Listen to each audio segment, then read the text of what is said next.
Sunset Overdrive is a good game. That much is something that I can agree to, and it's something I doubt many would argue against. The 2014 title that originally launched on the Xbox One exclusively went from an underrated title many didn't play given its status as an exclusive on a console most didn't have, to slowly growing into a cult classic of sorts over the years, especially once the game was ported to PC in 2018. The game is over 10 years old now at this point, and I'm happy that it's found the audience that I feel it's always deserved. It's a delightfully fun game, an apocalypse with style amped up to 11 with a radical attitude, a flair for the snarky, and a vibe that absolutely made it stand out amongst its peers on its original platform at the time of its original release.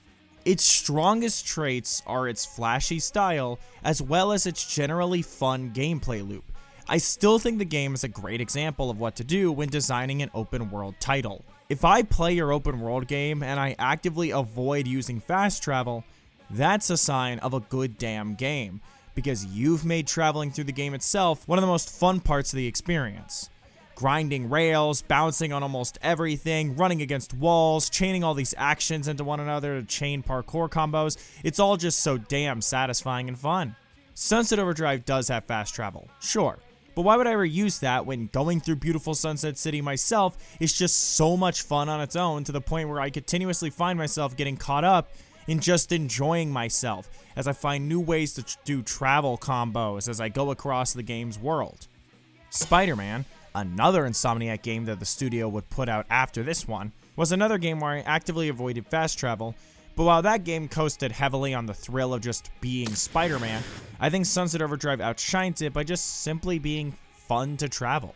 And the weapons you get to use in combat are as inventive and creative as you'd expect from Insomniac, i.e. the studio behind the Ratchet and Clank series. My favorites are the Tea and Teddy, the Roman Candle, and the Acid Sprinkler, something the gameplay footage is undoubtedly going to reveal. Unfortunately, the game isn't all good, and that's kind of the focus of this video, because it's something that's been on my mind since I originally replayed the game in 2023. Now, originally I had planned to share these thoughts in a video on the game alongside another creator, CrossV. You might have heard of them. But that collab didn't happen, mainly due to problems on my end, like it's entirely my fault basically. But these thoughts never left my head, and I thought it'd be alright if I just discussed them in a shorter video on my channel proper. So here's the thing. I think Sunset Overdrive has a sincerity problem, mainly in the sense that it seems almost afraid to embrace what it is without feeling the need to wink and nudge to the audience and nod as if it's in on some sort of joke. And this game really does believe it's funny, and honestly, it can be at times, but a lot of its jokes fall flat to me. Too many jokes in this game can be summarized as, "Whoa guys, isn't it wacky how this is a video game?" Or it's just the main character rolling their eyes at everyone around them, that kind of shit. It makes the game come off like it thinks it's above it all, when it isn't. And that's my biggest problem with it. The game wants to be this super gamey and fun roller coaster ride of a title, but it seems almost embarrassed of being that. And it feels like it's constantly trying to convince you that it, and by extension you, are cooler than everything and everyone around you. And it is way more obnoxious to me at 26 than it was when I was 15. This isn't to say the game lacks any form of genuine heart, because that simply wouldn't be true. But the game's humor keeps falling into Sonic Boom territory, and I think it hurts the game more than it ever helps it. I don't think reference or meta humor is bad, don't misunderstand me. In fact, there is a place for jokes like that, and they can be done well. Things like Power Rangers RPM or the Stanley Parable manage to do this sort of thing well enough, having meta jokes here or there, but still not letting it harm the overall stories or themes presented within those pieces. Here, let me give you another example. Hi-Fi Rush is a game with a similar punk rock attitude and radical vibe to Sunset Overdrive. In fact, when Hi-Fi Rush originally released, a lot of people were reminded of Sunset Overdrive as a result. But Hi-Fi Rush never comes off like it thinks it's above it all. Hi-Fi Rush is genuine and has a level of self-awareness that Sunset Overdrive often lacks, while fully embracing what it is without any form of shame in itself. It helps that Hi-Fi Rush's comedy mainly comes from character personalities and interactions, instead of relying constantly on fourth wall breaks and pop culture references, while consistently winking and nudging to the audience, which is what Sunset Overdrive often, and I do mean often, does. Hi-Fi Rush succeeds here where Sunset Overdrive failed, in my opinion. It's just more genuine and feels way less snarky about everything. And again, I'm not even saying I don't find Sunset Overdrive funny in its own right. It can achieve a good chuckle from me here or there, usually when it actually decides to have jokes involving personalities of characters interacting, and even some of its meta jokes amuse me just by the nature of me being a gamer. But the point I'm trying to make with this comparison is that I feel like Sunset Overdrive seems somewhat embarrassed in a way that Hi-Fi Rush never does. Hi-Fi Rush does everything it does with its full chest. It's a very unashamed title. And I'm also not trying to say that Hi-Fi Rush lacks pop culture references at all, or even fourth wall breaks. It has those types of jokes. But the difference between it and Sunset Overdrive is I feel like Sunset Overdrive over-relies on that sort of things. Like I said, a lot of the jokes are wowie zowie, it's a video game. A type of thing that isn't without its fans, but I feel like it lacks the charm that I think it's meant to have. At least it lacks that charm for me. But, like I said, Sunset Overdrive isn't without heart, and I'm not trying to say it lacks a heart entirely. It's not a completely hollow or shallow experience. For example, let me give it some credit for a moment. Near the end of the game, when the protagonist is about to escape, they receive a call from Sam, who's screaming that they need help ASAP. Our hero then realizes what needs to be done, and explains that before Horror Night, they just sort of floated through life and lacked any real purpose. Their life didn't begin until the world ended. And it was through the world ending that our hero realized what living truly was, and what they were missing. Take a look at everyone around our hero. The Oxfords, Troop Bushido, Las Katrinas, the Fargothians, even Buck National for how little of the main plot he's actually there for. Every one of them have reasons to live, passions they care about, morals they stand by, even if, in the Oxfords case, those morals are exceptionally questionable. But that's the point. All these factions are people with different views, different priorities, and different things that make life worth it for them. These are the same people our protagonist kept acting better than, rolling their eyes at, and making snarky comments about, all having something our hero didn't. Purpose. This is a good moment, and I believe it embodies what I think the game was trying to be about, which is that when we take out what we need to do to survive, what's left in life for us? Or better yet, why are we alive? It's a really promising moment, and it's such a good theme for a game like this to have, but unfortunately, I don't feel like Sunset Overdrive fully commits to what should be a moment of character development for its protagonist. I mean, after this, they continue to act like the same obnoxious I'm better than you self to the Katrina's leader, Esperanza, and they have to make her acutely aware about how they know that she doesn't like them now, but they'll do a few favors and suddenly they'll be cool because that's just how the game works. Thankfully, Esperanza doesn't really put up with the hero's shit, even killing them at one point, and I specify kill because you respawn in the next scene, i.e. you died, so you're coming back, which is good, I guess. But I still feel like the hero's attitude should have at least changed somewhat after the revelation on the garbage boat. I'm not saying they should completely lose their personality and do a complete 180, not at all, but just become less above it all after that realization. You know, mature a little, become a bit more humble and understanding of others, that sort of thing. You know, kind of like what happened with Chai in Hi-Fi Rush's story.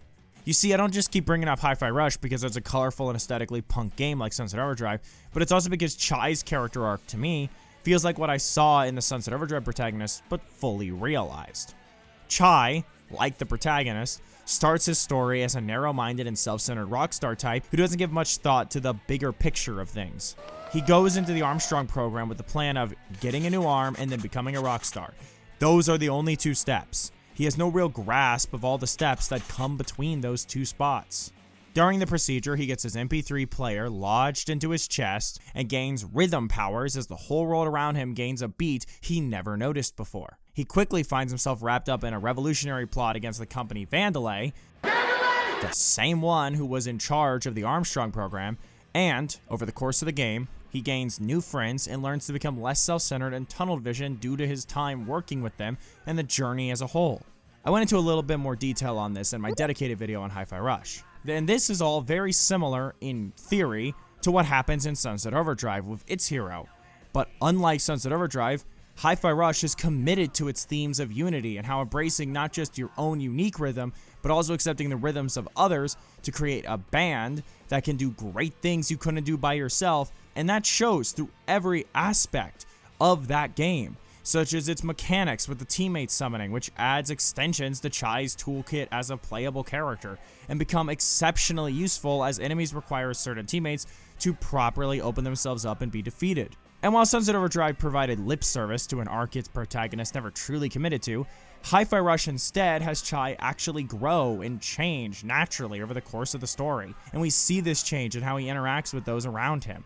We see Chai go from being kind of a prick and constantly butting heads with Peppermint as he doesn't listen to her and puts his short-sightedness above everything else, to him being more than willing to hear others out and work alongside them, bringing his own unique skills to the table and valuing what others bring to it as well. We even see Chai's arc kind of reflected in Peppermint's, as she's also tunnel-visioned, but she's tunnel-visioned on avenging her mother, and she's so tunnel-visioned on that she's unable to even communicate properly with Chai at first. They both learn from one another over the course of the story and grow as people. So when you get to the last third and the game slows down for a more emotional moment, the game allows itself to be open and vulnerable with you. Hi-Fi Rush never feels like it's embarrassed about what it's doing or saying, despite how silly the game can often get. Something I can't really say about Sunset Overdrive, which layers itself in piles and piles of irony like it's the average moviegoer going way too hard on the butter dispenser. And like, I get why people thought of Sunset Overdrive when Hi-Fi Rush released, but I think Hi-Fi Rush is way less obnoxious in how it's written, because, like I keep saying, it avoids this whole oversaturation of the meta we're so aware type of writing that Sunset Overdrive is borderline obsessed with.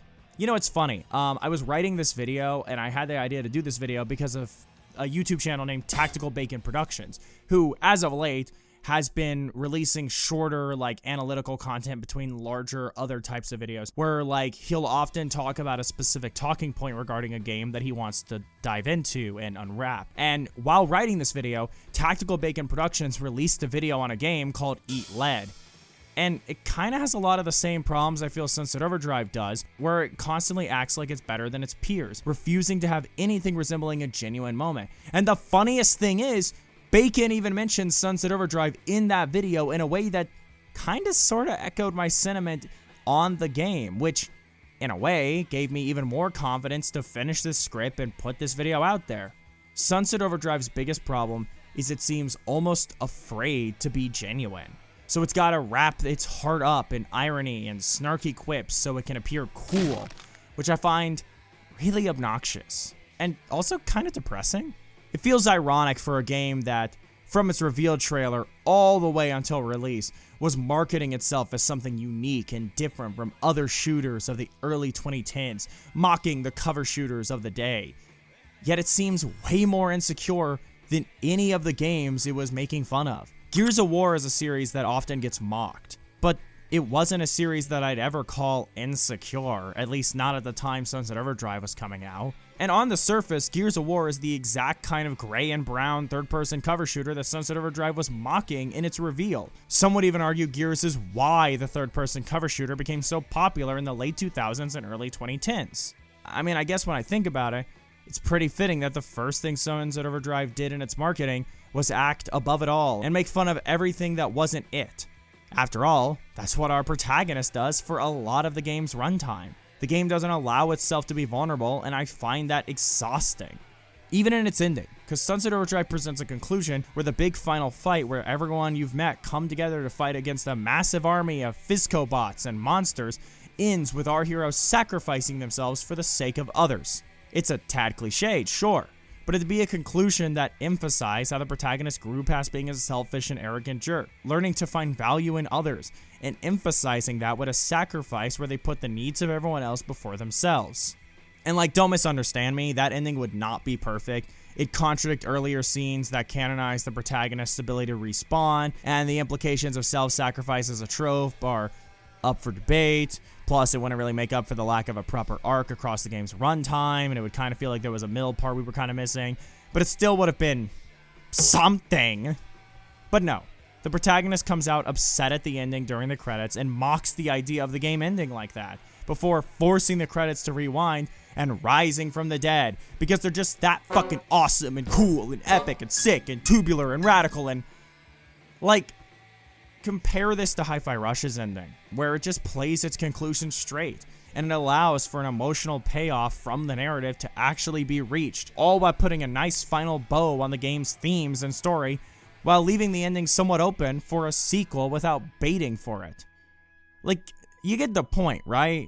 Sunset Overdrive, for all the good it has, and it is still a really good game overall, is a game that's fundamentally insecure and embarrassed of itself. And I feel it hurts the themes present in that story. I think part of the problem is the era in which the game was made. Sunset Overdrive released in the 2010s, during what a lot of people would refer to as the irony era, otherwise known as the decade Sega tried really hard to make Sonic Boom the next big thing. You know, Sonic Boom, a sub-series that is often remembered for meta jokes and seeming embarrassed to be a Sonic thing at multiple points. I think that's also part of why Hi-Fi Rush, despite seeming similar on the surface, couldn't be further from Sunset Overdrive in terms of execution. With about a decade apart from one another, one game being made during what could be described as the peak of irony poisoning, while the other was made during a period of time where people had become generally sick of irony and seeking out more genuine media. It makes sense how both games with similar aesthetics decided to take them in radically different directions. I talked a lot about Hi-Fi Rush's heart in my dedicated video on that game that I mentioned earlier, so again, check that out if you want more expanded thoughts on the game specifically. But in general, I think it's interesting how Hi-Fi Rush used its runtime to tell a story about opening yourself up to other people and embracing not just your own unique rhythm, but the rhythm of others as well, allowing itself to be vulnerable and honest even in its silliest moments. Meanwhile, Sunset Overdrive closes off its heart whenever it gets too close to showing itself. It's kind of funny how, in a way, Sunset Overdrive echoes similar traits to the antagonist of Hi-Fi Rush. It's unwilling to open itself up to others, believes it's above everyone around it, and it's so self-absorbed that it lacks any amount of true self-awareness. You know, that's kind of funny, in a poetic sort of way. And because I feel like someone is gonna say it, no. This video isn't just a thinly veiled attempt to complain about Sunset Overdrive to lift up Hi-Fi Rush. Ignoring the fact that I don't get any benefit from doing that, I already made a dedicated Hi-Fi Rush video back when the game was more recent, and I didn't even really talk about this comparison in that video. If anything, making this video is fair game, because it's a point of discussion that I felt was worth writing about, especially since I didn't even touch upon it in my original video. And to give this video somewhat of a proper conclusion, I just want to say Sunset Overdrive isn't hopeless or all bad. When it does embrace what it is, and isn't layering itself in 10 layers of defensive irony, it's a great time. Its gameplay loop is its best aspect, and that's a part of the game it showed no shame in and fully embraced. There wasn't quite anything that played like this, especially back when it released, and it had no shame in that. People loved this game, and still love it. There's something here, and I can see it. I just wish it wasn't embarrassed of itself and so afraid to be vulnerable.